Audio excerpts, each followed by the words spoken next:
menjadi istimewa. Mengalami berbagai sistem sejak kita kecil, baik itu sistem kepercayaan, sistem pendidikan, sistem pemerintahan, dan lain sebagainya, membuat kita beradaptasi dengan segala dogma maupun doktrin yang telah ditanamkan ke alam bawah sadar kita.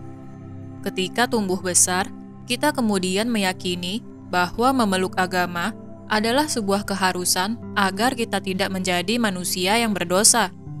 Kita juga kemudian akan mentolerir bahwa sistem pendidikan merupakan sebuah industri atau bisnis pertukaran antara ilmu dengan uang.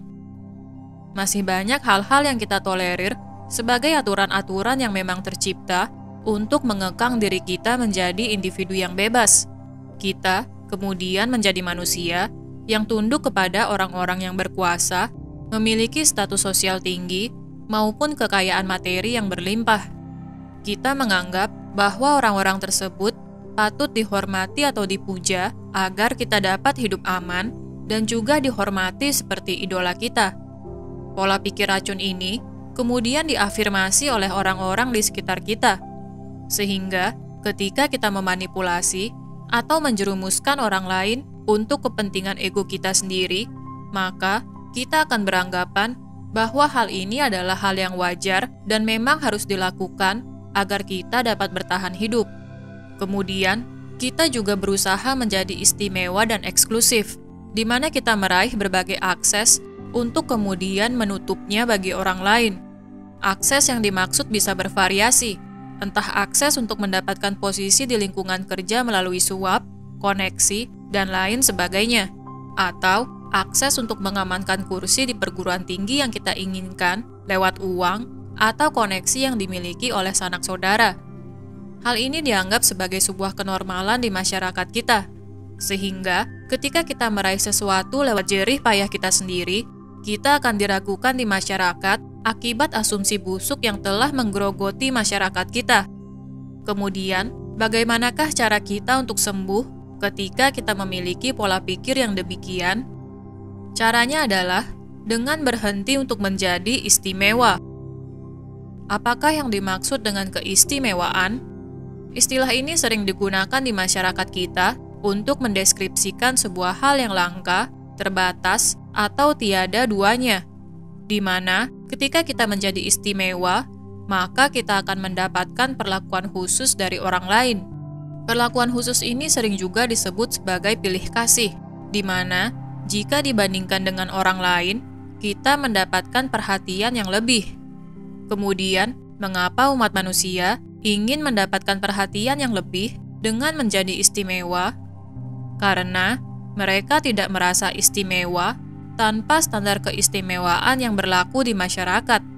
Padahal sejatinya, setiap individu adalah spesial dengan keunikannya masing-masing.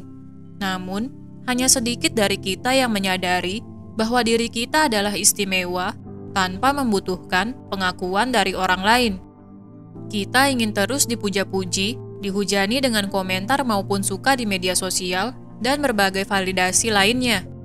Tidakkah kemudian menjadi istimewa atau eksklusif di masyarakat artinya sama dengan menjadi narsis?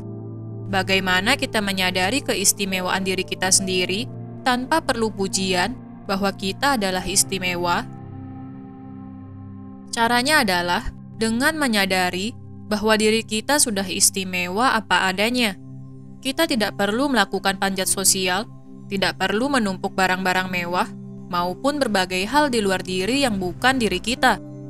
Tidakkah kita merasa lelah untuk terus memberikan energi kita kepada persona atau karakter yang kita ciptakan hanya untuk menjadi istimewa di mata masyarakat? Sadarkah kita bahwa hal ini hanyalah bentuk dari bagaimana kita membohongi diri kita sendiri?